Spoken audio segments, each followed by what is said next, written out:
Você sabe que isso é um ministério, né? Se você não entendeu ainda, eu preciso te falar. O ministério é você se divertir com Deus enquanto as pessoas são transformadas. Simples assim. Tudo que for fora disso está fora do propósito de Deus. O propósito de Deus para você, quando Ele te dá um chamado, é que você se divirta muito enquanto Ele transforma a vida das pessoas. Tem momentos em que a gente sofre, tem, só que o ministério não é um jeito que Deus inventou para fazer você sofrer. É uma coisa que Ele criou para você se divertir. Porque Ele podia simplesmente te salvar e levar você embora. E Ele te deixa aqui porque Ele quer que você se alegre com Ele enquanto Ele transforma o mundo. Amém? Eu acredito que a gente precisa aprender a ser mais corpo, ser mais família. Que a gente precisa aprender a dividir o coração e levar o fardo junto um do outro. Porque se a gente não dividir o coração junto, a gente vai morrer no caminho. E talvez isso é uma coisa que a gente precisa lembrar um pouco aqui na República, porque ela começou a crescer e algumas pessoas foram se distanciando e foi uma coisa meio que automática. E eu queria lembrar isso hoje. Você não está sozinho, isso aqui é uma família, é para ser. E se você está se sentindo isolado, eu vou pregar sobre isso, só que eu quero já dizer para você, você precisa lutar contra isso. Você precisa lutar contra isso, porque Deus não deixou você sozinho. Tem mais 7.000 que não se dobraram, sei lá qual que é o número lá. A minha memória está cada dia mais legal. Então,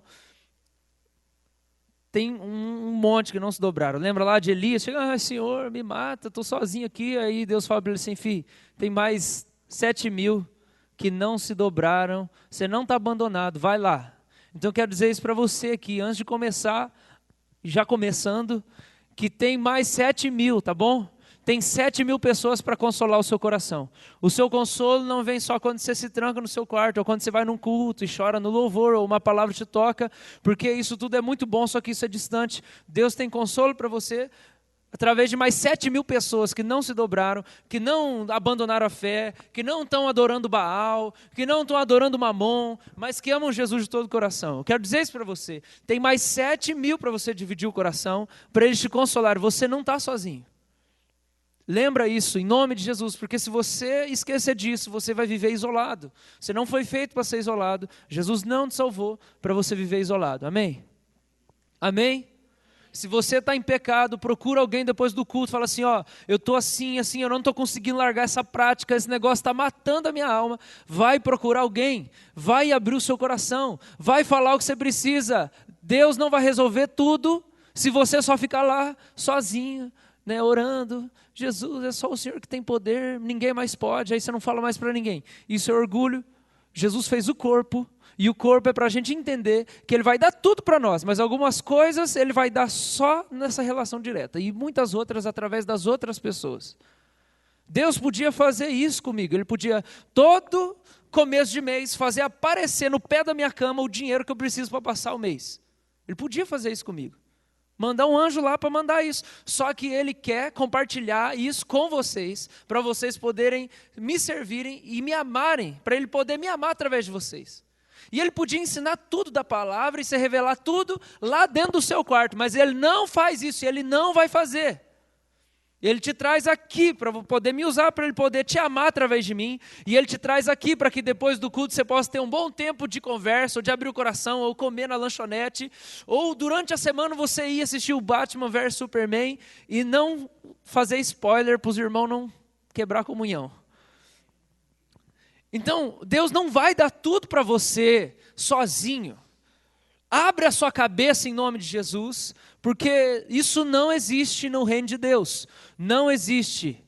Até para te curar, Deus vai levantar uma pessoa que vai fazer uma oração para te curar. Até para você se converter, Deus vai levantar uma pessoa para falar de Jesus para você se converter. Até para poder te animar, Deus vai levantar uma pessoa para poder ministrar e te animar. Você tem que entender isso, você faz parte de uma coisa que é muito maior que você. Tem mais 7.000 que Ele vai usar.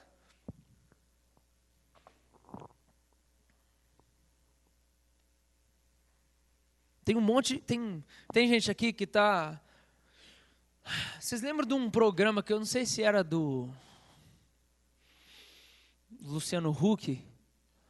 Alguém me ajuda aqui. Que os caras ficavam dentro de uma cabine E aí ele tinha que responder as perguntas. Aí errando ia subir na cabine. Tá, tá, tá. Celso Portiolli. Quem lembra dessa varadinha? Pode ser também, vídeo show. Acho que um monte de programa teve esse quadro aí. Tem gente que está assim aqui essa noite. Presta atenção, abre o seu coração. Tem gente que está sentada aqui nessa cadeirinha de plástico maravilhosa, que não é tão boa assim, mas né, é o que dá para, é o que tem para hoje. Eu tive misericórdia de vocês. Depois de passar ontem o dia inteiro sentado nessa cadeira, eu falei, Deus, como é que o povo faz para ficar todo domingo nessas cadeiras? E tem gente que está sentado nessa cadeira que está assim. Você tem uma muralha aqui, ó. Tec, tec, tec, tec, tec, tec, tec, tec, tum. Subiu lá em cima. Você está dentro de uma muralha, um cilindro de tijolo. Jesus quer quebrar isso hoje na sua vida. Você está isolado, você está isolada. Ninguém participa da sua história. Ninguém sente dor com você, ninguém é feliz com você. Jesus quer derrubar esse negócio, só que você tem que abrir o seu coração. Deixa Jesus fazer. Porque Jesus chega, lá em Apocalipse ele fala assim, eis que eu estou à porta e bato. Se você abrir a porta, eu vou entrar e nós vamos fazer uma festa. Quem que vai abrir essa porta, gente? Você que vai abrir essa porta. Você que vai deixar Jesus entrar aí dentro desse muro que está aí dentro e ao redor de você, ao redor do seu coração. É você. Jesus está aqui, só que ele fala, é você. Você tem que vir, você tem que se humilhar, você tem que falar assim, Jesus eu quero, Jesus eu deixo, Jesus pode vir fazer. Lembra daquele cara que chegou para Jesus, chegou e falou assim, Jesus, se o senhor quiser, o senhor me cura. Jesus falou, eu quero, pronto, cura agora. Você tem que querer. Tem gente aqui que está com um entendimento de soberania de Deus totalmente distorcido. Distorceu tudo. A hora que Jesus quiser, Ele vai fazer. Não, filho, na hora que Ele quiser, Ele vai mover o seu coração e você vai querer que Ele faça. Porque Ele opera o querer em você. E Ele opera o realizar do negócio. Então não é assim, se Deus quiser Ele faz. Ele vai fazer na hora que Ele quiser sim. Mas você quer saber na hora que Ele quer? É na hora que o seu coração começar a mudar. Porque você precisa querer que Ele faça o negócio. Não isente-se da responsabilidade. Deus tem muita coisa para fazer na vida de muita gente aqui. Só que você precisa querer que Ele faça na sua vida. Senão, você vai passar anos e anos e anos, e a bênção, entenda, é isso mesmo que eu vou dizer, a bênção vai passar por você, e não vai acontecer. Não vai acontecer. Lembra do cara no tanque de Betesda?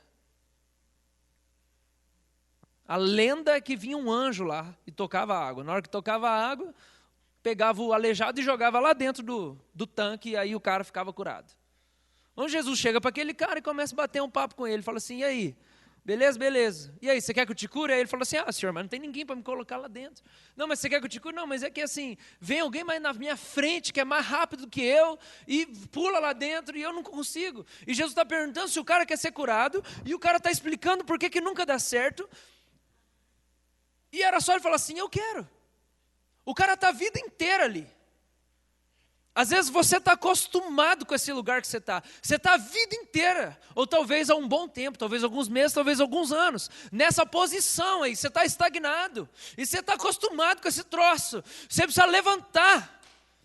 Você precisa falar, Jesus, vem que mexe comigo, não quero mais viver desse jeito. Tem que passar pelo seu coração a transformação. Tem que passar pela sua força de vontade. Eu quero.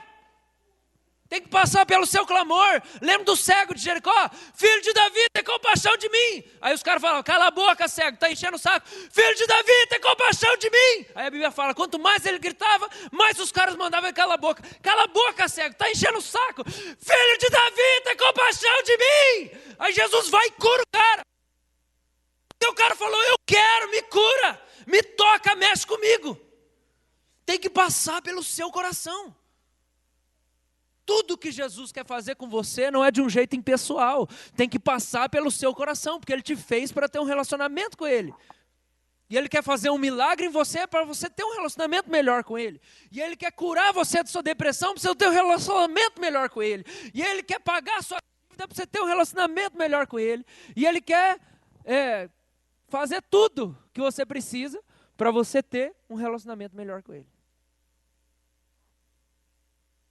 Se o seu coração não é afetado, estava saindo aí? se o seu coração não é afetado, então o propósito de Deus não está acontecendo, porque o relacionamento com Ele não tá rolando. Então você tem que entender que tudo que Deus tem que fazer na sua vida é para afetar o seu coração. Você querer mais dele. Amém?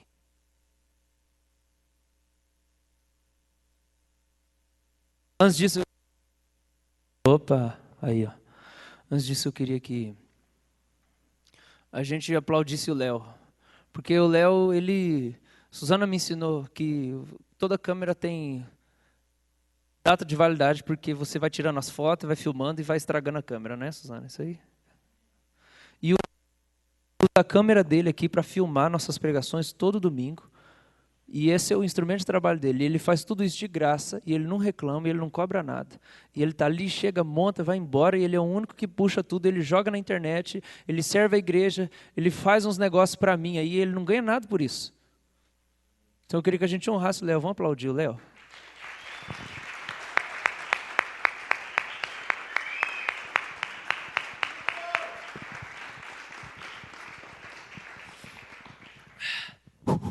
Pronto, aqueci. Vamos lá. Abre a Bíblia comigo em Êxodo 4.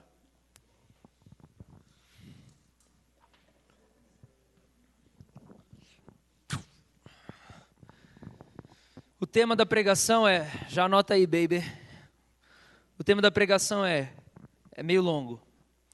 Deixando a inércia da autopiedade para alcançar misericórdia. Deixando a inércia da autopiedade para alcançar misericórdia. Vou falar mais uma vez. Deixando a inércia da autopiedade para alcançar misericórdia. Êxodo capítulo 4, versículo 22. Moisés perguntando o que ele vai falar para o faraó. E aí Deus vai dizer o que ele vai falar.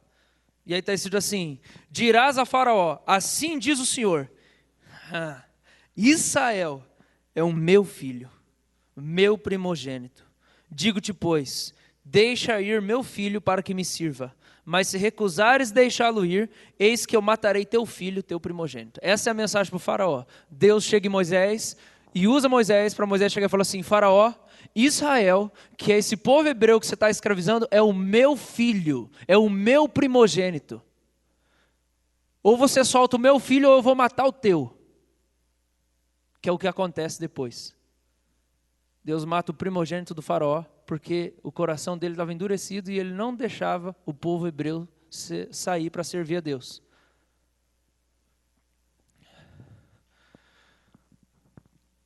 Essa tarde eu estava tendo eu fui fazer uma visita aí, fui almoçar num lugar. Eu não quero falar detalhe para não expor ninguém. Mas eu ouvi uma frase que eu ouvi muitas vezes na minha vida ser dita. E gente da minha família mesmo já falou. E a frase mesmo, assim, eu não quero falar que quem fala isso é uma pessoa ruim, tá? Porque eu já ouvi gente de Deus falando isso, mas eu quero falar que essa frase ela é uma frase muito prejudicial, que vem de um conceito muito errado. E a frase é uma frase que a gente fala geralmente para dar risada, que é assim: o pai não sabe por que está batendo, mas o filho sabe por que está apanhando. Quem já ouviu essa frase? Levanta a mão. Todo mundo aqui. Eu já ouvi muito essa frase. E aí, essa tarde, a gente estava numa conversa lá, mó ingênua. Não estava gostoso, estava uma delícia. Mas essa frase saiu. E na hora que a frase saiu, parece que congelou o tempo, assim. Matrix. E aí, foi entrando no meu ouvido e eu fui processando tudo. E aí eu pensei, cara, que frase é essa, né? Todo mundo, quem nunca ouviu essa frase, levanta a mão. 1, 2, 3, 4, 5, 6, 7, 8, 9. Oh, vocês são mais felizes. 9 pessoas não ouviram essa frase. A maioria das pessoas aqui ouviram essa frase mais de uma vez, né? Quem é que ouviu essa frase dentro de casa? Levanta a mão. Legal. Vou falar de novo a frase. O pai não sabe porque está batendo, mas o filho sabe porque está apanhando. Na hora que eu ouvi essa frase, eu falei assim, Deus do céu, eu já ouvi essa frase muitas vezes. Mas esse negócio é do capeta, não pode ser. Se eu que sou o pai, estou batendo em você sem saber por quê, mas você sabe por que você está apanhando? Mas eu nem sei por que eu estou te batendo. Eu comecei a pensar assim, se eu não tenho razão para te bater, mas eu te bato mesmo assim, isso eu só consigo concluir uma coisa: eu odeio você. E a hora que der na telha eu bato, eu não sei por quê, mas você sabe que você tem culpa. Então, se eu bato de graça, eu só posso partir de um pressuposto. Ou bater é gostoso ou eu não gosto de você. Mas se bater é gostoso e eu gosto de você, então eu vou bater em outra coisa, não em você. E aí eu comecei a pensar no conceito. E aqui eu quero falar de 3 conceitos que a gente tem acerca do pai. De novo, por que eu tenho falado tanto de paternidade? Porque não é uma coisa voluntária, é uma coisa que acontece. Jesus está colocando toda semana no meu coração a mesma coisa. Porque a gente sabe que é a revelação de Deus que transforma a nossa vida e transforma o mundo. Tudo que a gente precisa é a revelação de Deus. E Jesus fala assim, quem me vê, vê o Pai. Então a gente precisa descobrir como é ser Deus Pai. Então é por isso que eu tenho falado tanto sobre relação da gente de Deus como pai e filho. Eu acho que a figura paterna na nossa cultura, e que a gente projeta em Deus, eu acho que a gente tem 3 possibilidades, 3 coisas palatáveis. A primeira é que o meu pai me odeia. Eu quero falar de 3 visões que a gente tem de um pai e que a gente acaba projetando em Deus. A primeira é que parece que a gente tem uma visão geral, talvez subconsciente, talvez algumas pessoas conscientes, meu pai me odeia. Parece que esse negócio está incrustado na nossa cultura. E aí eu estava conversando com uma outra pessoa, e aí essa pessoa soltou um negócio que eu falei, nossa, isso é muito forte. E aí comentou de um grupo que são os inadotáveis. Quem já ouviu falar dos inadotáveis? Tá. Os inadotáveis são as crianças que ninguém quer adotar. São os órfãos que ninguém quer adotar. E eu comecei a procurar algumas coisas na internet e eu vi escrito assim, uma manchete de um site. Não sei se é assim que fala, lembra do jornal, é manchete. Casal decide adotar criança especial da lista dos inadotáveis. 2 pontos. Abre aspas. Queríamos ser pais de alguém que precisasse ser filho.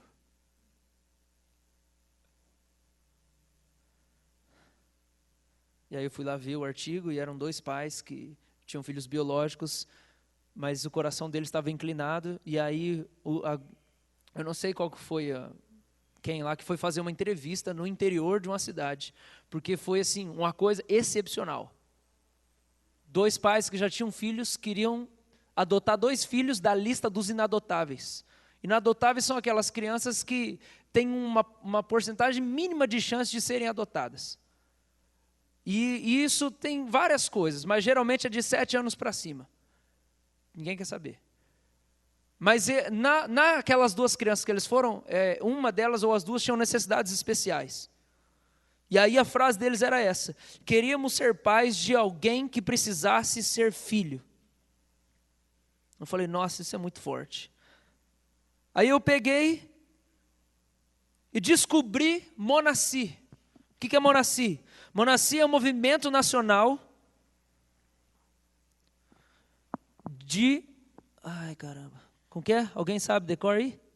Eu não consegui achar aqui. É movimento nacional lutando pelas crianças inadotáveis. É uma coisa assim. A Monaci luta para que o Estatuto das Crianças e Adolescentes seja cumprido na íntegra em relação às crianças que, retiradas das famílias biológicas, passam a ser reféns do Estado. Não têm os processos de destituição do poder familiar concluído, ainda que sejam abrigadas ao nascer, sem terem a oportunidade de entrarem na fila de adoção. E quando isso acontece, já estão com idade avançada. Está entendendo? Não nos foi concedida a guarda de 4 meninas portadoras de HIV, que não eram irmãs, 4, 9, 10 e 13 anos. Elas ainda estão abrigadas e a pergunta que não quer calar é a seguinte: o que o Estado ofereceu de melhor para a vida deles nesse último ano e meio de suas vidas? É preciso dar um basta à violação do princípio da dignidade humana desses seres que não têm voz e não são vistos. Estamos esperando a atuação de todas as autoridades que procuramos. E aí eles falam um monte de órgão que eles foram atrás. Segundo a Fundação Criança, a maioria dos menores sob custódia do Estado e na fila de adoção é formada por meninos, negros e pardos.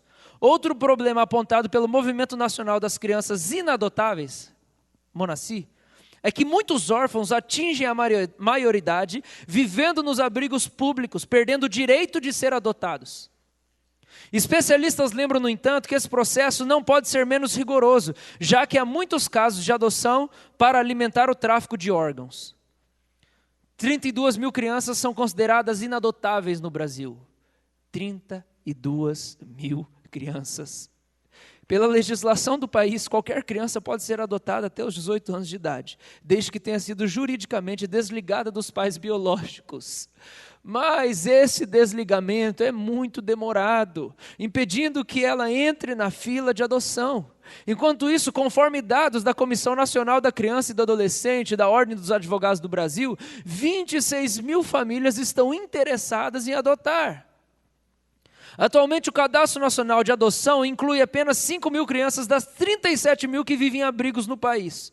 Mas não há garantia de que elas encontrem pais, já que as famílias impõem condições para adotar. 2 pontos. Meninas brancas de até 3 anos de idade, sem irmãos, sem deficiência ou vírus HIV. A condição para ser adotada, vou ler de novo.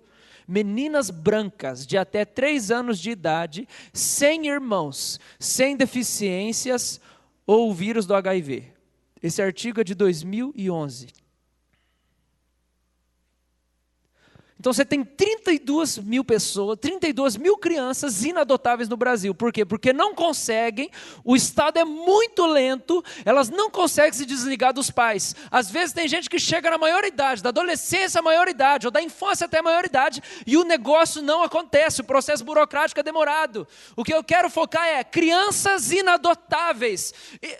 Você consegue sentir o peso desse adjetivo sobre uma criança? Você é inadotável, você nunca vai ser adotado. É o peso dessa afirmação.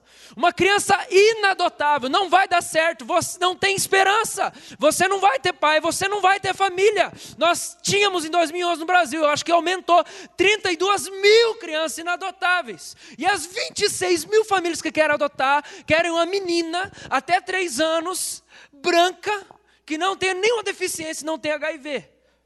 Ou seja, nós estamos jogando no lixo milhares, dezenas de milhares de crianças do nosso país e dizendo: você não tem chance nenhuma de conseguir uma família. E aí a gente cresce no Brasil com isso, esses dados, essa coisa toda.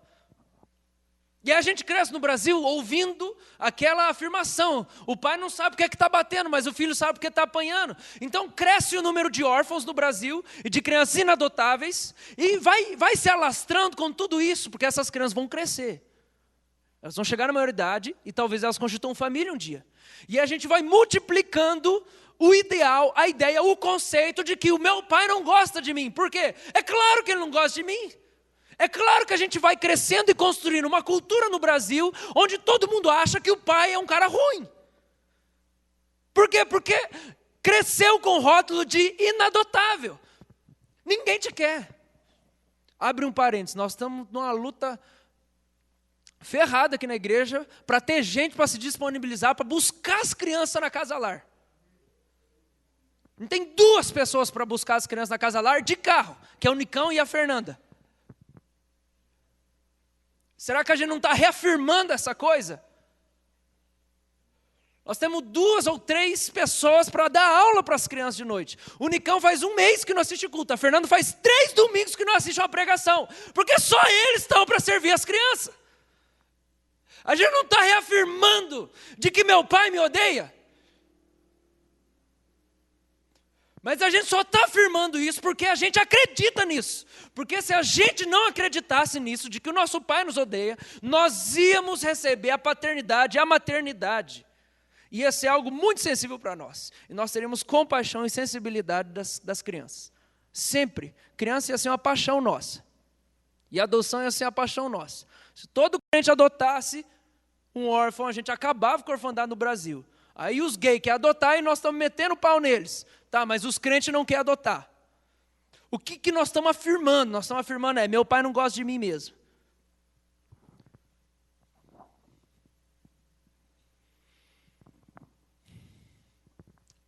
Então esse é o primeiro conceito que a gente tem acerca do pai. Meu pai não gosta de mim. Isso é uma coisa que parece que está impregnado na cultura. Meu pai me odeia. Mas aí, se você passar por essa muralha, na hora que você passar por ela, você vai encontrar uma outra muralha se construindo, que o diabo vai estar construindo na sua frente. E a muralha que vai estar sendo construída na sua frente é: tá bom, meu pai gosta de mim, mas eu sou alguém problemático para ele. Então, tá bom, talvez ele até goste de mim, mas ele não gosta de mim, ele tem pena de mim. Essa é a segunda visão que a gente pode ter de um pai. Melhor do que a primeira. Ele não me odeia. Mas aí você entra na segunda, é a segunda muralha. Qual que é? O meu pai não gosta de mim, só que ele tem pena de mim. Então ele cuida de mim porque ele tem pena de mim. Ou então é a obrigação dele. E aí você cresce ouvindo lá na sua casa e assim: é minha obrigação manter você aqui. Esse é o meu papel, eu te mantenho aqui. Eu pago a sua escola, eu pago a sua faculdade, eu compro roupa para você, eu ponho comida nessa mesa e você não pode abrir o bico para falar nada comigo. Essa criança acha que o pai gosta dela ou ela acha que o pai tem pena dela? Essa criança acha que ela é um peso, é isso que ela acha que ela é. E aí o que a gente faz? Como que a gente enxerga o evangelho? A gente vai lá e Jesus fala assim, então quando você for orar, você fala assim: Pai nosso que está no céu. Aí se você consegue acreditar que Deus te ama em primeiro lugar, que já é uma barreira gigantesca para você derrubar, aí você chega num estágio segundo, onde você pensa: tá bom, Deus não me odeia mais, que bom. Eu fiquei 5 anos na República ouvindo a pregação de que a ira de Deus foi jogada em Jesus e que Deus não me odeia. Agora entendi, Deus não me odeia. Estou começando a entender. Mas ele não me ama, porque assim, eu sou problemático. Eu sou um adotado problemático. Então, como é que Deus lida comigo? Olha, Deus não me odeia, só que Ele tem pena de mim. E é por isso que Ele me salvou. E é por isso que Ele me adotou, porque Ele tem pena de mim. Porque é a obrigação dele de Deus, né? Já que Ele é Deus, já que Jesus morreu, né? Nós estamos na Páscoa. Então, o papel de Deus é salvar os pecadores. Então você entra numa segunda...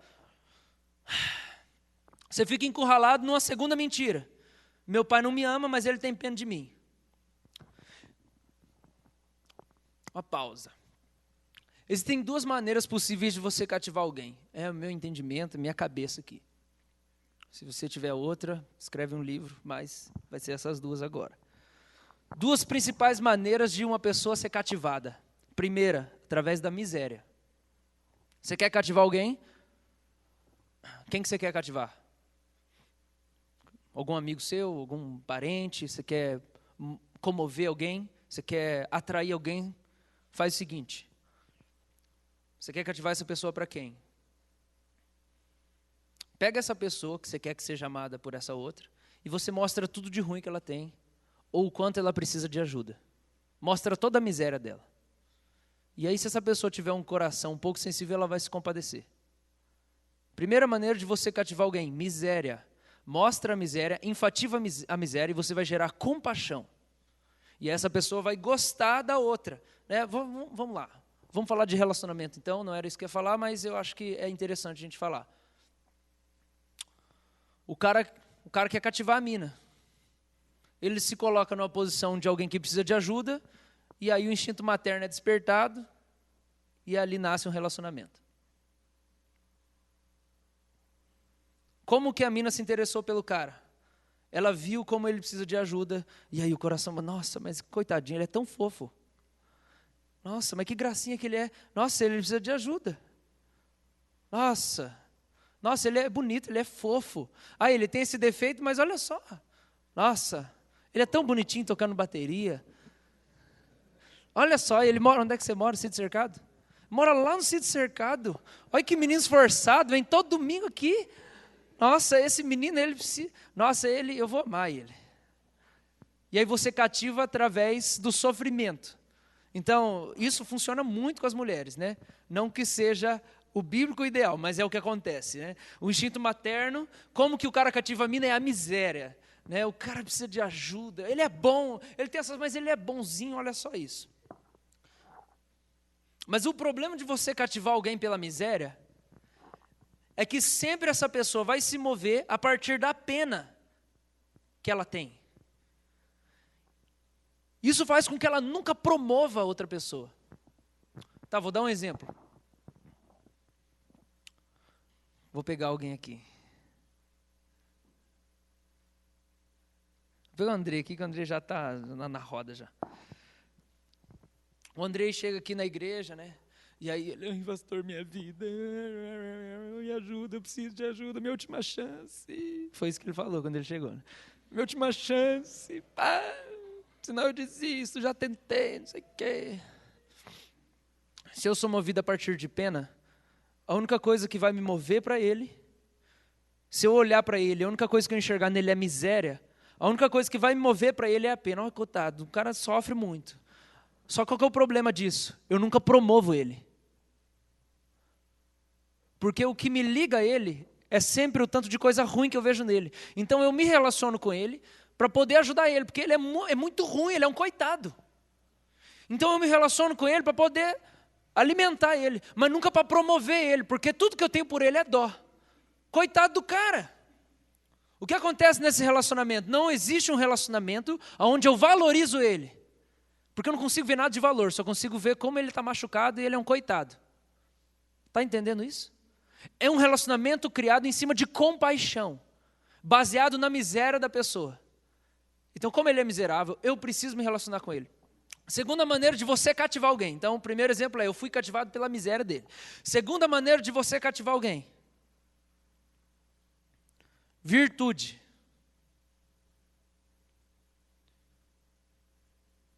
O Lucas chega na igreja. Quem que é o Lucas? O Lucas é o tocador de guitarra da banda Cefa, que o André escuta todo dia no carro dele, apesar dele gostar de sertanejo. Quem que é o Lucas? O Lucas é um cabeção das ciências sociais, que estuda lá junto com os bicho grilo da Federal, e super inteligente, conhecedor, faz uns posts doidos no Facebook.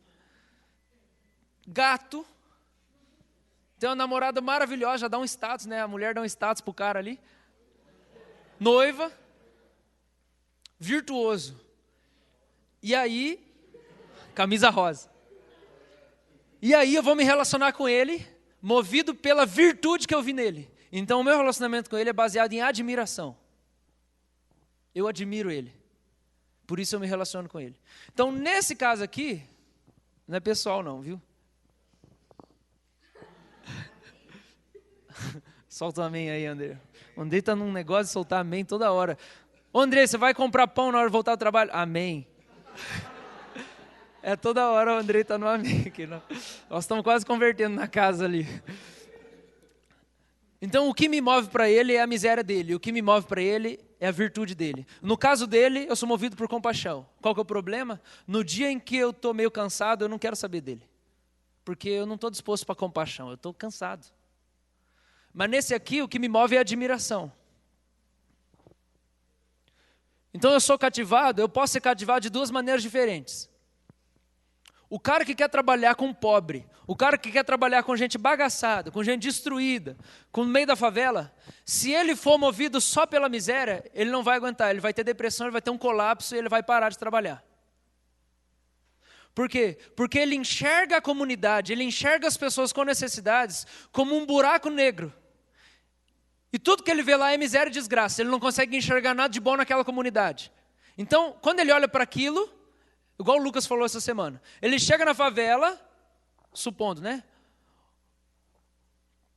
Tudo que ele enxerga é um monte de casa e escrito na frente da casa bem grande, trabalho, trabalho, trabalho, trabalho.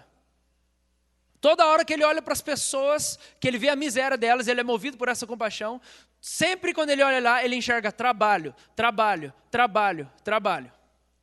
Como pastor, eu posso ser movido para ser pastor, possivelmente por duas coisas. Primeiro, pela miséria. Eu olho e falo assim, estudos pecadores, Senhor. O Senhor me levantou para ajudar os pecadores, para ensinar a palavra, para trazer salvação, para trazer ajuda para eles, para restaurar eles. Então eu dou minha vida e eu faço tudo que eu preciso. E aí todo domingo quando eu chego aqui, eu olho em cima da testa de cada um de vocês e estou assim, trabalho, trabalho, trabalho. Vocês só dão trabalho, vocês são gente tudo problemática, miserável. E eu preciso salvar vocês. Ou eu posso ser cativado por vocês de outra perspectiva, que é enxergando virtude em vocês. Então toda vez que eu chego aqui no domingo, eu tenho admiração por vocês. E o que me move na direção de vocês é que eu vejo o quanto de coisa boa que vocês têm. A gente precisa começar a mudar nossa cabeça. Porque nós estamos acostumados a achar, em primeiro lugar, que o pai odeia a gente. Ou em segundo lugar, talvez um pouco melhor, o pai não odeia, mas ele tem pena. No caso de pena, então Deus só pode estabelecer um relacionamento comigo porque eu sou miserável. E como eu sou miserável e Ele é misericordioso, então o que sustenta o meu relacionamento com Deus? O que faz Deus gostar de mim? É o quê? É a minha miséria. Então eu preciso ser miserável.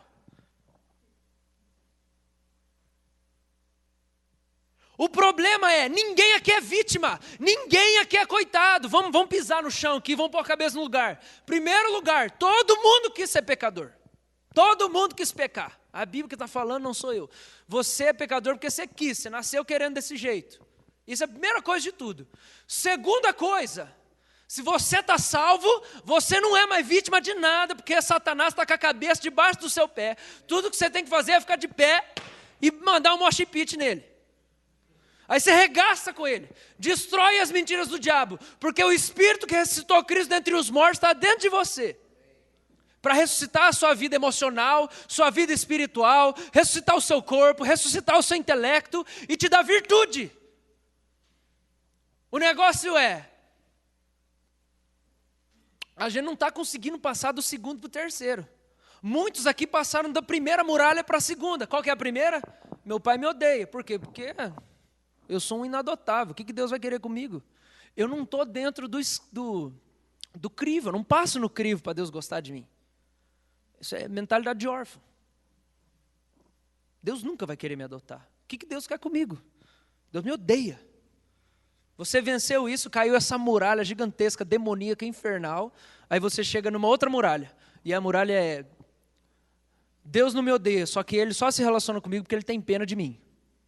Logo, se Deus se relaciona comigo porque Ele tem pena de mim, na hora que eu ficar bom, Deus não vai se interessar mais por mim. Então eu não posso ficar bom. A hora que eu ficar bom, Deus não quer mais saber de mim.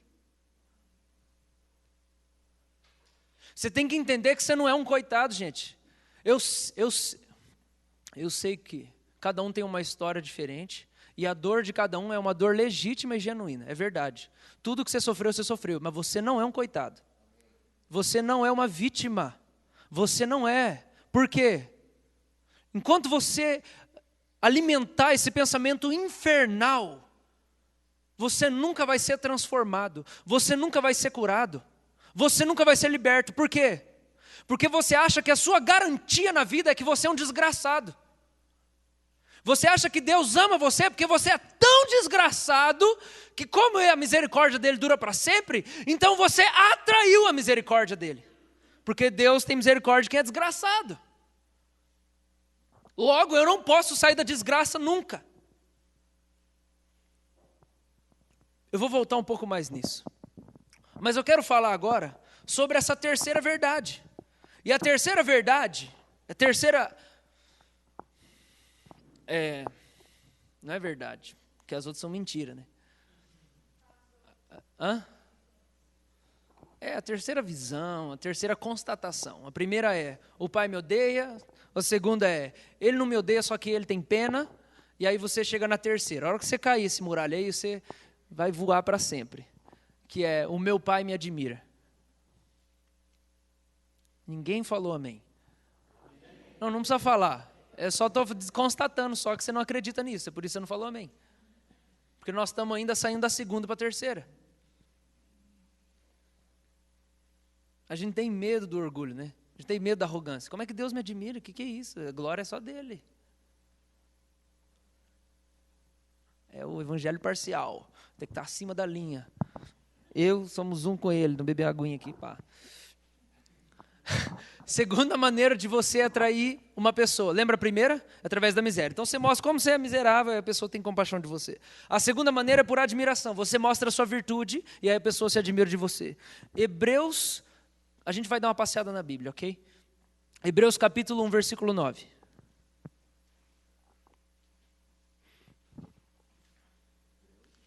Hebreus 1, 9.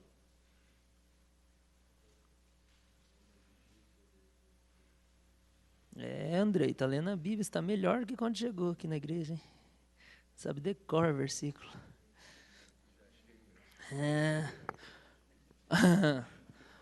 Vamos começar do 7, está falando de Jesus. Ainda quanto aos anjos, Deus diz: aquele que a seus anjos faz ventos, a seus ministros labaredas de fogo. Mas acerca do Filho, Deus diz: o teu trono, ó Deus, é para todo sempre, e cetro de equidade é o cetro do teu reino. Aí agora o verso 9 é uma constatação acerca de Jesus. Jesus, tu amaste a justiça e odiaste a iniquidade, e por isso Deus, o teu Deus, te ungiu com óleo de alegria como a nenhum dos seus companheiros. Por que é que nessa afirmação Jesus é amado? Por quê? Leia o versículo 9. Por que Deus ama Jesus aí? Qual que é a razão? Porque Jesus ama a justiça e ele odeia a iniquidade. Isso é uma coisa boa ou ruim? Deus ama a gente que tem coisa boa? Ou não? Sim ou não? Você pode ter coisa boa? A hora que você tiver coisa boa, Deus não vai mais querer saber de você. Tá, vamos lá. Depravação total. O que é depravação total? É um dos pilares da doutrina reformada que a gente acredita como presbiteriano. Depravação total é: todos os homens são completamente destituídos de capacidade de chegarem até Deus. Você é 100% depravado. Quer dizer o quê? Que espiritualmente você tem capacidade zero de buscar Deus. Ou o Espírito vem e te ressuscita porque você está morto, ou não tem jeito. Você é depravado no sentido espiritual, não moral, tá? As doutrinas não falam que todo mundo é depravado, imoral. Não, você pode ser moralmente perfeito e você continua sendo depravado no sentido de incapaz de buscar Deus, a não ser que Ele te busque e Ele te acorde para Ele mesmo. Você era destituído de toda virtude espiritual. Você era. Eu creio na depravação total. Eu creio nisso. Ninguém consegue buscar Deus se Deus não for lá ressuscitar o cara pelo Espírito Santo. Conversão é um negócio de Deus. Ou Deus converte você ou já era.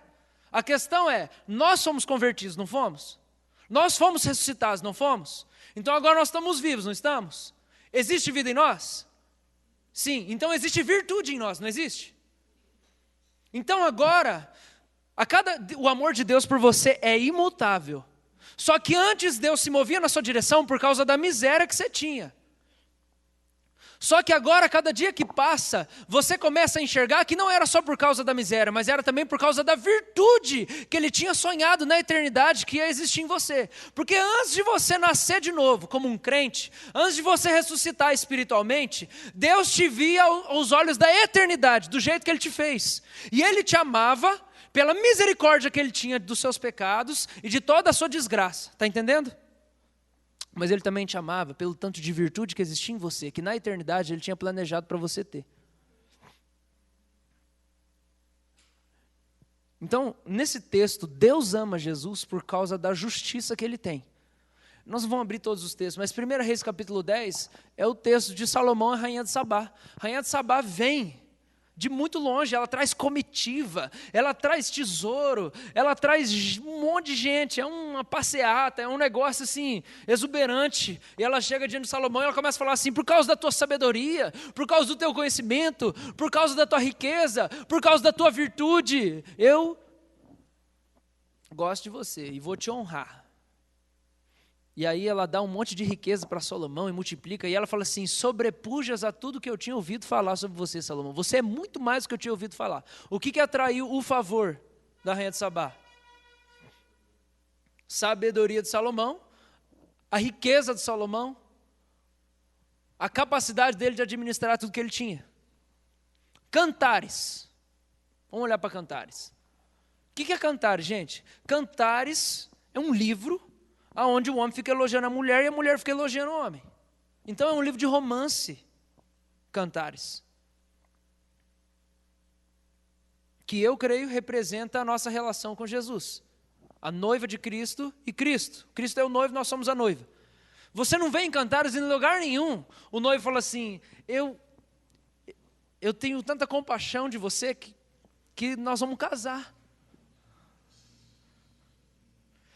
Eu tenho tanta pena de você, noiva, que você é tão desgraçada que o meu coração ele bate mais forte pela sua desgraça. Você só vê elogio, é o noivo elogiando a noiva. Então por que ele ama ela? Por causa da beleza dela, por causa da virtude dela, por causa da graça que existe nela. Presta atenção no que eu estou falando para você. Vamos lá, mais uma coisa então. Eu estou falando da gente cativar alguém por causa da virtude que existe em nós, e isso faz as pessoas nos admirarem. Lucas capítulo 7.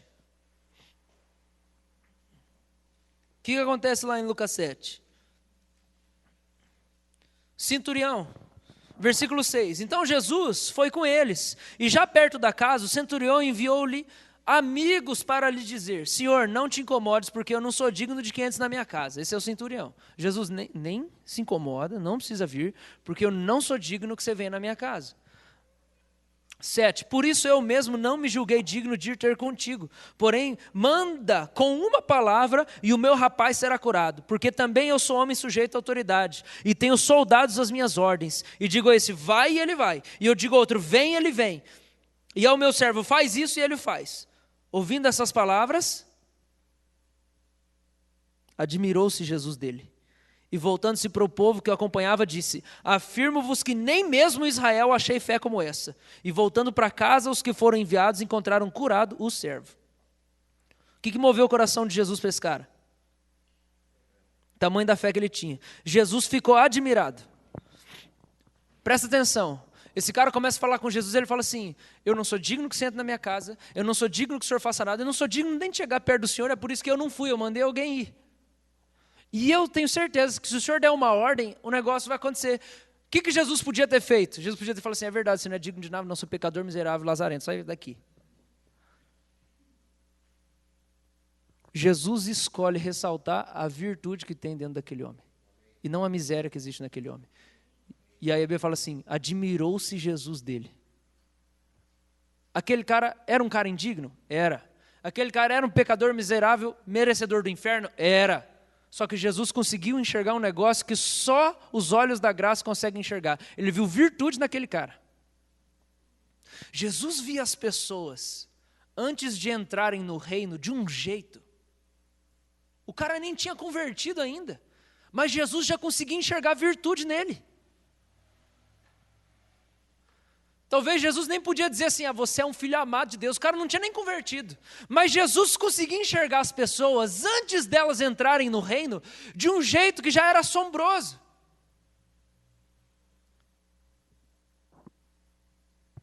Isaías 43. Abre lá a sua Bíblia comigo.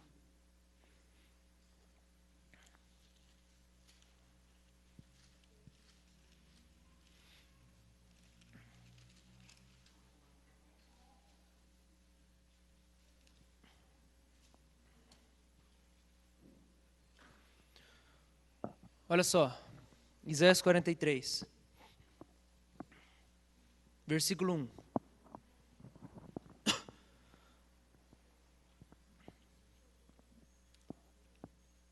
Todo mundo achou?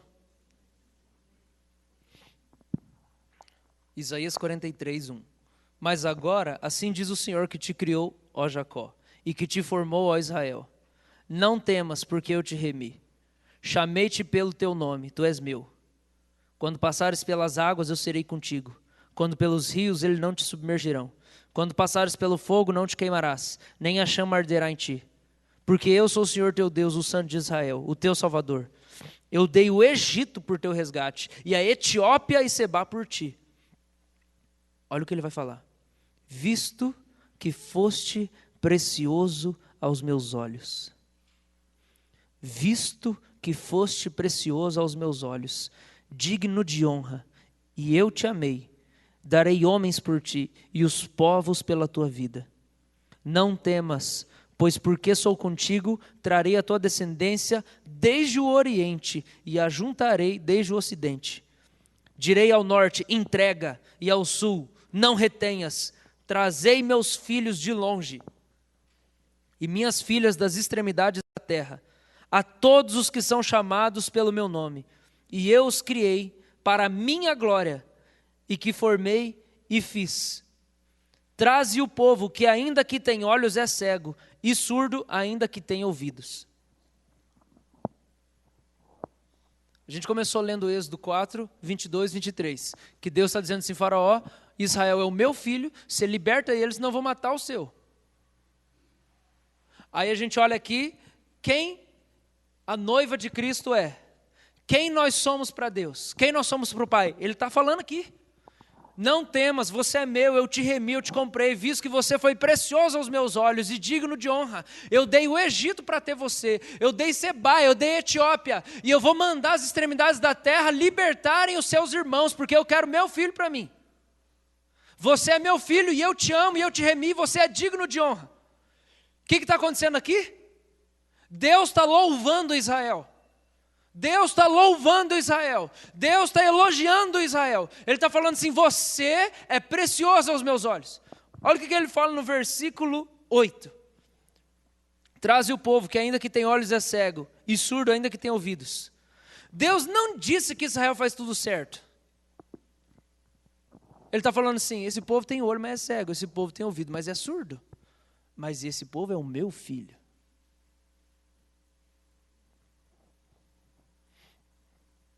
Deus está falando isso de você.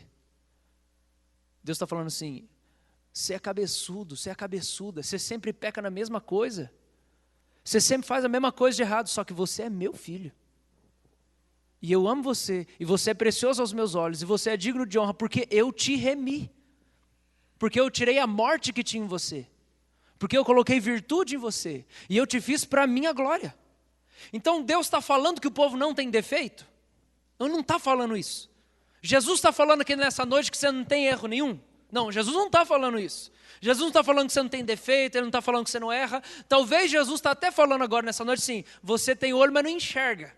Você tem ouvido, mas não ouve. Você é um cabeçudo, você é uma cabeçuda. Mas Ele também está falando, você é meu, você é minha. Você é meu filho, você é digno de honra, você é precioso aos meus olhos. E na hora que você entende isso, você mete o pé na segunda barreira e você entra no último estágio, que é entender, Deus não se relaciona comigo porque Ele tem pena de mim, Deus não me odeia, Deus se relaciona comigo porque Ele me admira, porque Ele me fez de uma maneira admirável, e Ele colocou virtude em mim, e Ele me lavou no sangue, e Ele me fez para ser luz desse mundo. Então quando Deus olha para mim, Ele realmente tem prazer em mim.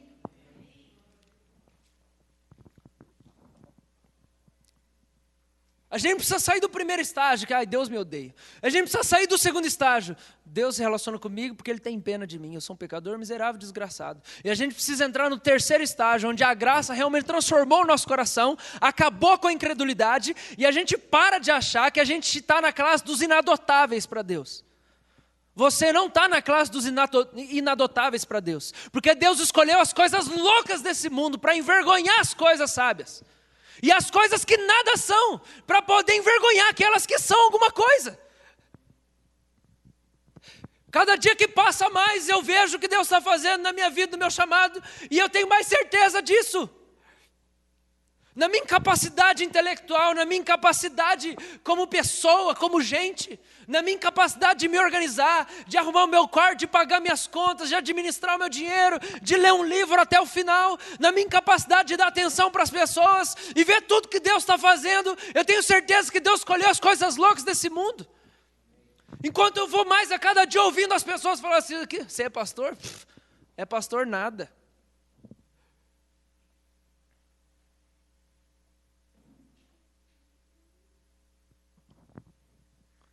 Você pode ser cego, você pode ser surdo, porque você é teimoso, você é cabeçudo. Você pode estar muito tempo teimando com Deus e pecando na mesma coisa. Mesma coisa, desde que você entrou na República, o pastor tem que falar a mesma coisa com você do mesmo jeito. Sempre é o mesmo pecado que você vai chorar para ele. Pode ser. Mas Deus está dizendo, você é meu. E eu gosto de você, apesar de todas essas coisas ruins que aí tem. Você está entendendo isso? Que Deus te admira, porque Ele te fez de uma maneira admirável.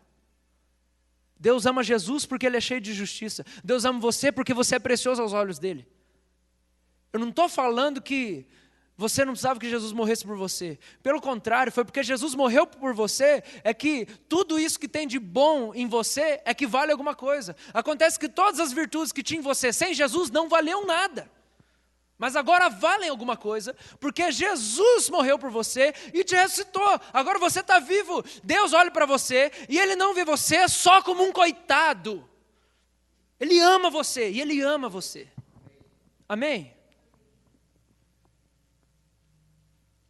Então, na hora que você começa a entender isso, você começa a deixar a inércia da autopiedade para alcançar a misericórdia. Por quê? Porque a gente acha que Deus só vai agir na nossa vida, Deus só vai derramar misericórdia na nossa vida, se a gente for desgraçado. Aí o que acontece com você? Você sempre se faz de vítima. Porque Deus só abençoa a gente lascada, então você nunca pode abandonar esses erros seus, esses defeitos seus. Porque a hora que eu ficar bom, Deus não vai mais me abençoar, Deus não quer mais saber de mim. Deus estava derrubando alguns muros no meu coração lá em São Paulo essa semana. Em relação à autocomiseração, autopiedade. Porque eu fui participar de terça a sexta-feira de um grupo de americanos que estavam curando os enfermos lá e fazendo umas coisas sobrenaturais lá. E eu era o único brasileiro. Eu fui lá, todo dia que eu estava lá, Deus me usou. Eu curei, Deus me usou para curar umas 3 pessoas toda noite, sabe? Deus entregou revelação, foi sobrenatural. A gente estava na igreja lá, o cara pregava, aí o povo chorava. Foi sobrenatural, simplesmente isso, sobrenatural. Igreja inteira chorando, 4.000 pessoas naquele negócio, e gente curada. Só numa noite veio mais de 100 pessoas curadas, só numa noite. Foi sobrenatural, foi extraordinário. Tudo que eu sonho para a gente viver aqui. Só que os gringos estavam ficando em São Caetano do Sul, região metropolitana de São Paulo. Já estou caminhando para o final, não dispersa, fica aqui comigo. Os gringos estavam ficando, era um grupo de 51 gringos, eles ficando no São Caetano do Sul, região metropolitana de São Paulo. E eu estava na casa do Marcelo, que era lá na Vila Mariana, em São Paulo. Dava 40 minutos de carro, mais ou menos isso. Então eu cheguei, falei, beleza. Deus vai prover porque Ele sempre provê. Sempre que eu vou nessas viagens, Deus abre uma porta. Eu fico na casa de gente que eu nem conheço. Às vezes o cara não é nem crente, eu conheço no caminho. Deus abre a porta, eu durmo lá. Sempre acontece isso. Maravilha. Aí o que eu fiz? Paguei o Uber. Mais barato. Vou testar o bichão, né? E fui. Gastei 30. Sei lá quantos quilômetros que era. Gastei 30, beleza. Cheguei lá, passei o tempo com o pessoal, rolou o evento. Chegou de noite, onde que eu vou? Nada. Provisão zero. Tinha uma menina que eu conhecia no grupo, que ela estava ficando em São Caetano, na casa de uma mulher crente, que ela conheceu lá por indicação. E eu falei, eu vi aí, né? Se rola eu ficar aí, porque não dá certo, não ficar atravessando a cidade todo dia. Coitado de mim. Aí, ela viu, a mulher não rolou. Aí, beleza, né? Tranquilo. Jesus vai prover. Chegou de noite, nada. O que eu vou fazer? Vou pegar o Uber e vou voltar para a casa do Marcelo. Chego lá meia-noite, né? Podrão, tomei banho e tal, bagaçado. Amanhã eu tinha que estar 7h30 no negócio, então eu tinha que acordar umas 6 e pouco. Você vai dormir 1 da manhã, acorda às 6. Não, beleza, Jesus, hoje o Senhor vai prover. Aí eu passei o dia com eles lá. Eu falei, e aí tal? A mina não queria, a moça da casa lá, ela não queria nem que eu passasse lá. Eu não, beleza, tranquilo, né? Nenhum brasileiro. Vou dormir na casa de quem, gente? Ninguém. Aí foi passando dia. Aí é difícil, de verdade, tem uma barreira cultural, né? Brasileiro, americano, tem a barreira da língua, tem o jeito deles. Eu conversei, beleza, tal, meu inglês até dá para dar uma enganada, bati um papo com eles lá, beleza, legal. Só que chegou uma hora que eu não conseguia ser o mesmo, porque quando você vai para outra... Como é que você faz piada em inglês? Você precisa saber as gírias em inglês, você precisa saber o contexto. Não dá certo. O que acontece? A sua interação fica muito limitada. Então foi passando um dia, 2 dias, parecia que eu estava ficando mais isolado naquele lugar. Sem contar que todo mundo, quando ia para a ministração lá, babava no chão, tremia, caía no espírito, e eu, presbiteriano, não acontecia nada comigo. Então eu estou no meio de gente que não fala a minha língua, eu estou tentando ver se a irmãzinha consegue um lugar para eu ficar ali, ter compaixão de mim, não consegue. Todo mundo tem uma experiência sobrenatural com o Espírito, menos eu. Eles estão no hotel 5 estrelas. Eu não ia ficar lá, 200 a diária, gente, R$200. O que eu vou fazer? Vou ficar pegando Uber. Aí Deus fala assim comigo: filho, por que você não procura um hotel aí e fica no hotel? Procura um albergue. Não, mas é que é o dinheiro de Deus, né? Eu não sou digno de ficar num hotel. Eu tenho que ficar de favor. Porque assim, Deus gosta de mim porque eu estou na miséria.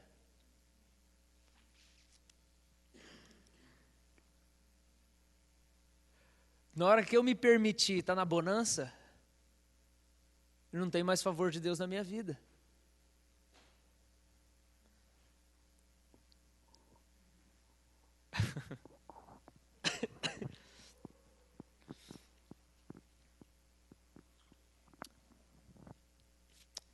Aí quando foi o 3º dia, a gente estava numa reunião lá, que a gente foi ministrar pastores lá da igreja quadrangular, e sei lá, acho que denominação mais, tinham 400 pastores. E antes de começar tudo, Jesus me trouxe uma visão de um muro. E aí eu estava com um cara finlandês e falei assim: cara, Deus me deu uma visão de um muro aqui. E esse é muro de religião. Tem religiosidade dentro de mim, tem que quebrar. Aí ele orar, nem deu tempo dele orar. Eu nem sabia o que era aquele negócio. No mesmo dia de noite, Jesus falou comigo assim: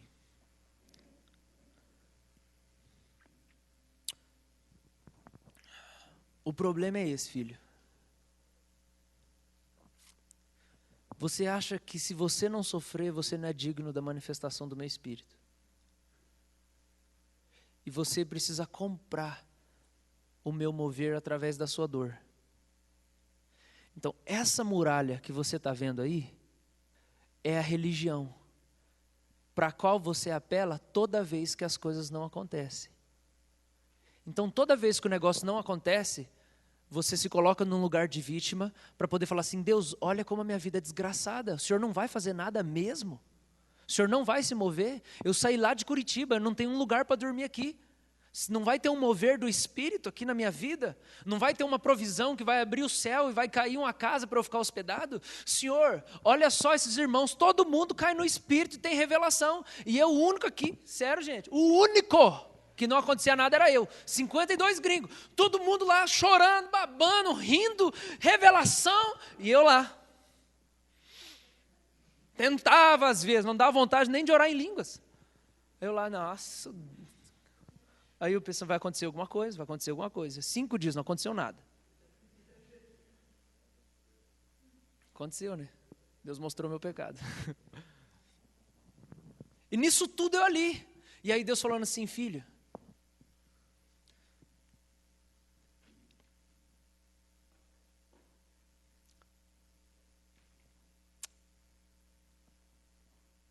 você acha que eu só vou te abençoar porque a sua vida é muito ruim? Levanta a cabeça. Eu sei que você não está experimentando o que eles estão experimentando. Eu sei que você não tem dinheiro para ficar no hotel 5 estrelas, mas você tem dinheiro para alugar um quarto de hotel que você paga R$95 por noite. Então você pega seu dinheiro, você faz aquilo e você para de chorar. E você recebe o que eu tenho para dar para você. Porque se eu não quiser derrubar você aqui no Espírito, eu vou dar outra coisa. Porque eu gosto de você. E você não precisa sofrer para eu gostar de você. O problema é que, quando a gente não entende isso, que Deus ama a gente, Na hora que Deus prova o nosso coração, e agora eu estou falando de provação, na hora que você passa por provação na sua vida, na hora que Deus prova o seu coração, você apela para a religião. Qual que é a religião? Autocomiseração. A religião é, eu preciso chorar e sofrer, aí Deus vai me abençoar. Porque Deus só tem misericórdia de quem é desgraçado. Então eu preciso aqui me apegar à minha tristeza, ai minha vida, e aí dá aquele choro, que aí a hora que eu chorar, aí Deus vai me consolar. Isso é religiosidade. O que estava sustentando aqueles muros de religiosidade? A autopiedade. Todo rebelde, no fundo, é um carente. Todo rebelde, no fundo, é um carente. Eu tenho percebido que, em maior parte, o trabalho do pastor é cuidar de gente cheia de ódio. Sabe por que gente cheia de ódio?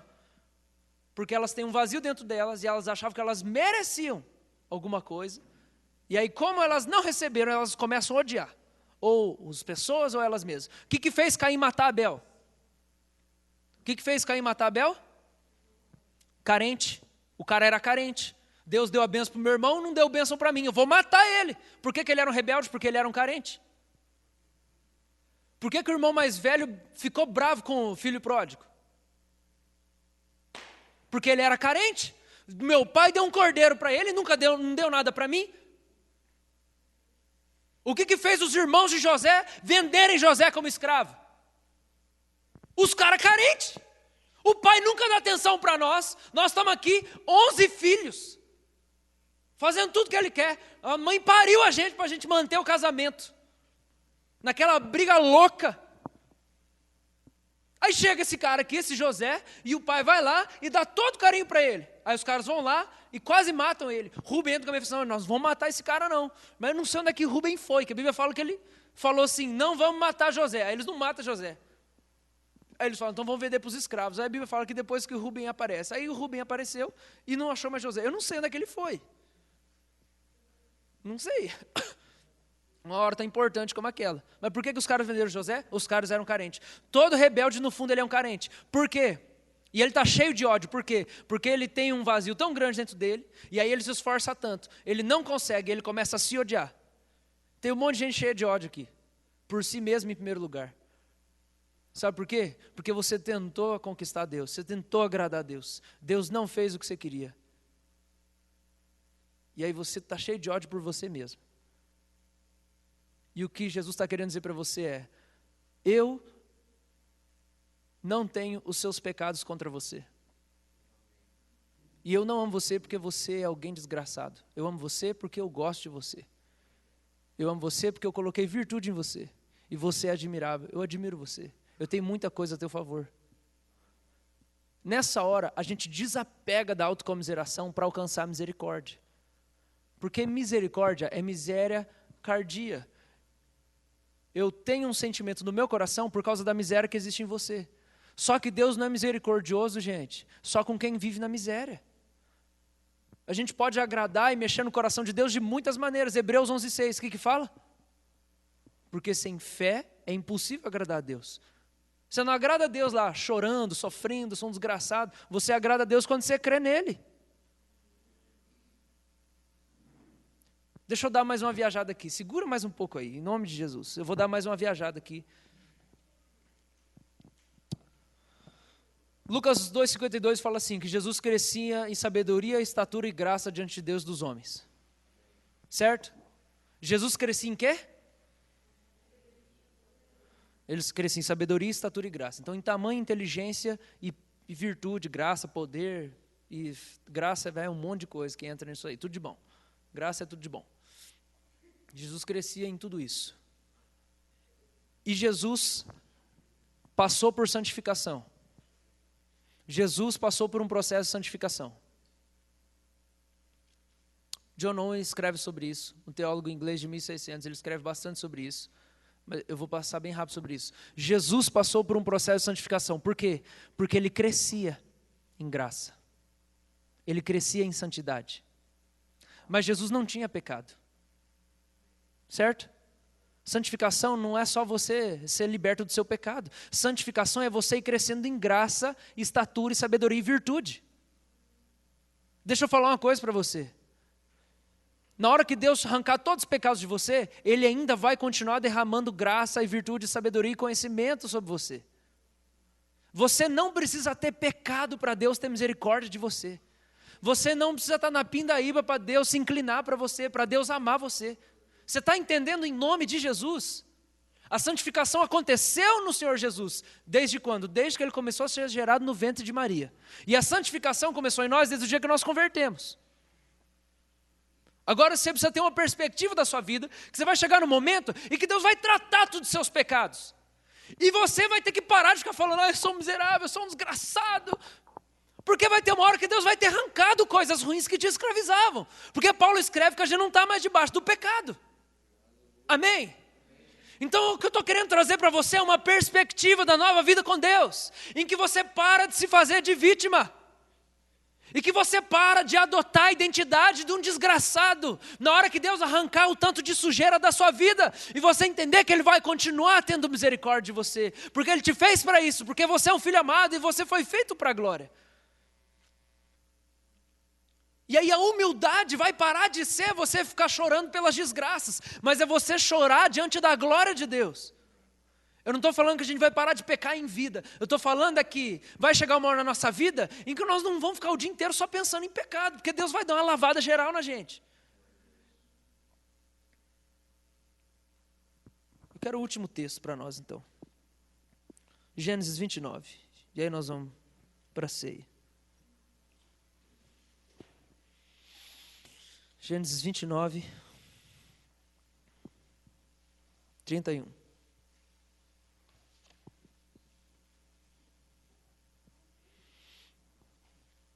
Lembra domingo passado, de manhã?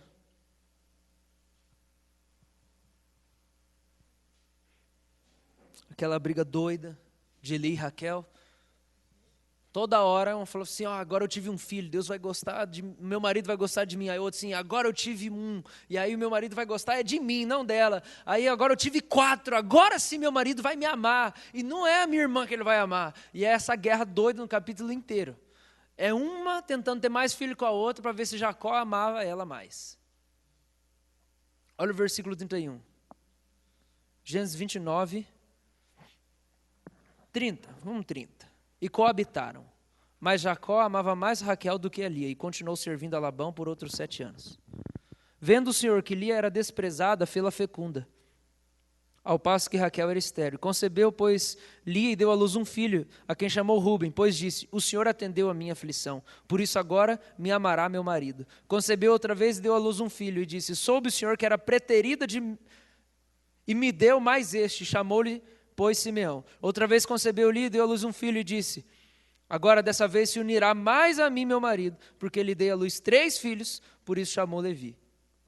E de novo concebeu e deu à luz um filho, então disse, esta vez louvarei o Senhor. E por isso lhe chamou Judá e cessou de dar à luz. Então, primeira coisa, versículo 31, vendo o Senhor que Lia era desprezada, fê-la fecunda. 33, concebeu outra vez, deu à luz um filho e disse, soube o Senhor que era preterida e me deu mais este e chamou Simeão. A gente precisa quebrar um sofisma acerca desse texto. Por quê? Porque esse texto fala que na hora que Deus olha a miséria de Lia, Ele decide ter misericórdia e dar filho para ela. A nossa tendência é achar que Deus só tem misericórdia da gente quando a gente está ferrado. Presta atenção. Quando Jesus te salvou e Ele te converteu, você estava numa situação literalmente desgraçada. Você estava desgraçado. Ele te salvou. Mas Ele te salvou do inferno, Ele te salvou da desgraça, Ele te salvou de tudo que era ruim, do pecado. Te salvou da lei. E você tem que ser eternamente grato por isso. Mas, você não pode viver voltando sempre a se colocar naquela mesma posição toda vez que você quiser alguma coisa de Deus. Porque vai chegar uma hora que Deus vai falar assim, filho, isso eu já resolvi na sua vida faz muito tempo. Por que você está voltando para isso de novo? Porque senão a gente vai tentar manipular Deus. Amém? Você precisa deixar a inércia da autocomiseração. Isso te faz inerte, isso te paralisa. A hora que você fica, eu sou uma vítima, eu sou um coitado. Você não é mais isso, você não é nada disso. Você não é vítima de nada. Você tem a graça de Deus sobre você, você tem o sangue de Jesus sobre você, você tem o amor de Deus sobre você, você tem um monte de virtude que Ele colocou dentro de você. A gente precisa começar a acreditar em quem a gente é. Gênesis 33. Jacó teve experiência com Deus, Jacó encontrou Deus, Jacó lutou, Deus mudou o nome dele, começou a chamar ele de Jacó, começou a chamar ele de Israel. Aí Israel encontra Esaú, irmão dele, recebe graça da parte de Esaú, foge dele depois ainda, que eles combinam de encontrar no lugar, Israel vai para um lado, e Esaú vai para outro, ele não aparece nunca mais, ele continua tendo medo do irmão dele, só que lá na frente Deus chega e fala assim, Israel, a Bíblia fala que Deus chega para Jacó e fala assim, Israel, vai e levanta o altar para o Deus que te apareceu quando você estava fugindo do seu irmão.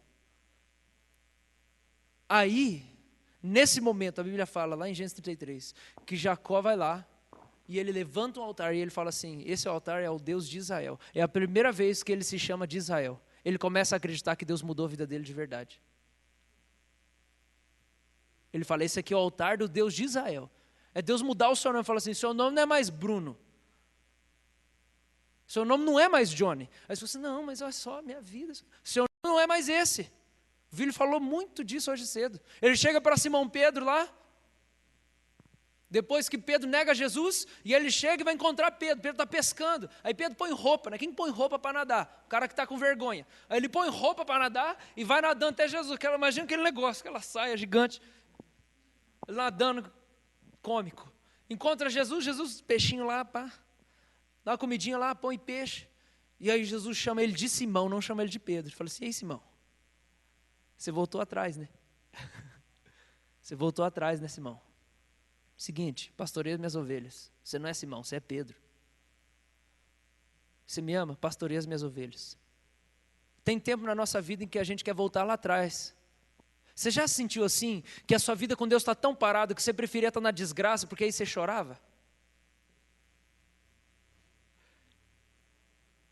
Isso é manipulação. Eu vou ver se eu manipulo Deus, que assim, eu prefiro que fique mais desgraçado ainda, que eu choro bastante, aí quem sabe é melhor do que agora. Você não é mais quem você era, e isso não vai colar com Deus, e Deus não precisa disso. Você precisa assumir quem você é hoje. Deus, eu sou isso aqui, não está tão ruim quanto foi antes, mas tem algumas coisas aqui que eu preciso do Senhor na minha vida. E aí Israel levanta um altar ao Deus de Israel, ele assume quem ele é, eu sou Israel. Vamos orar.